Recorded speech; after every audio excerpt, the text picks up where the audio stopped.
Bismillahirrahmanirrahim. Air itu ada 3 bagian. Yang pertama ada air yang suci lagi menyucikan. Yang kedua, air suci tapi tidak bisa menyucikan.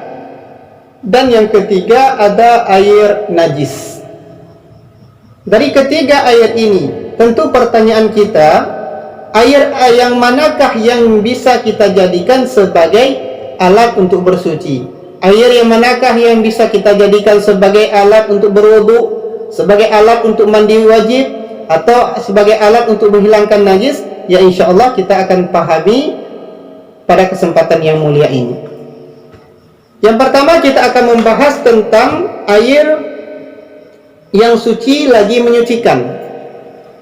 Makna air suci lagi menyucikan adalah diri air tersebut suci dalam artian bisa kita minum, lagi menyucikan orang lain, lagi menyucikan yang lain dalam artian di samping air itu bisa kita minum, juga bisa kita jadikan sebagai air untuk menghilangkan hadas. Boleh kita jadikan air ini untuk berwudu, boleh kita jadikan air ini untuk mandi, boleh kita jadikan air ini untuk menghilangkan najis. Itu yang pertama, air suci lagi menyucikan. Dalam pembahasan air suci ini ada 7 macam. Ada 7 macam air tersebut. Yang pertama ada air hujan, yang kedua ada air laut, kemudian ada air sungai, kemudian ada air sumur, kemudian ada air mata air, kemudian ada air salju, kemudian ada air dingin, ada air es. Bisa air ini dijadikan sebagai alat untuk bersuci selama air ini tidak bercampur dengan benda-benda najis. Yang kedua, air suci tapi tidak menyucikan. Diri airnya suci tapi tidak menyucikan orang lain. Dalam artian air itu bisa kita minum tapi tidak bisa kita jadikan sebagai alat untuk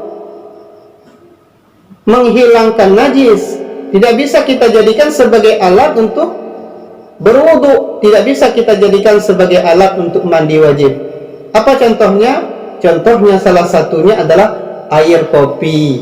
Tidak bisa dijadikan sebagai alat untuk menghilangkan najis. Air yang keluar daripada buah-buahan seperti air kelapa tidak bisa dijadikan sebagai alat untuk bersuci. Kemudian air yang keluar daripada batang kayu juga tidak bisa dijadikan sebagai alat bersuci, walaupun keluarnya dalam keadaan bersih seperti air biasa. Atas nama dia keluar daripada pohon kayu, tetap tidak bisa dijadikan sebagai alat untuk bersuci. Yang kedua tadi, air suci tapi tidak menyucikan. Kemudian yang ketiga adalah air najis. Apa makna air najis di sini? Air yang sudah jatuh najis dalam benda tersebut. Air yang sudah jatuh najis pada air tersebut. Maka air ini tidak bisa dijadikan sebagai alat untuk bersuci.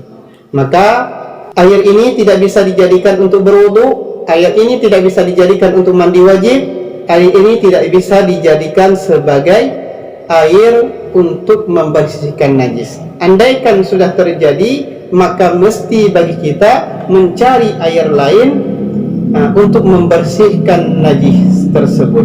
Wallahu a'lam bishawab. Moga saja ada manfaat dari apa yang kita sampaikan, dan mungkin ada pertanyaan dan komentar, mohon masukannya bagi kami. Wallahu a'lam bishawab. Assalamualaikum warahmatullahi wabarakatuh.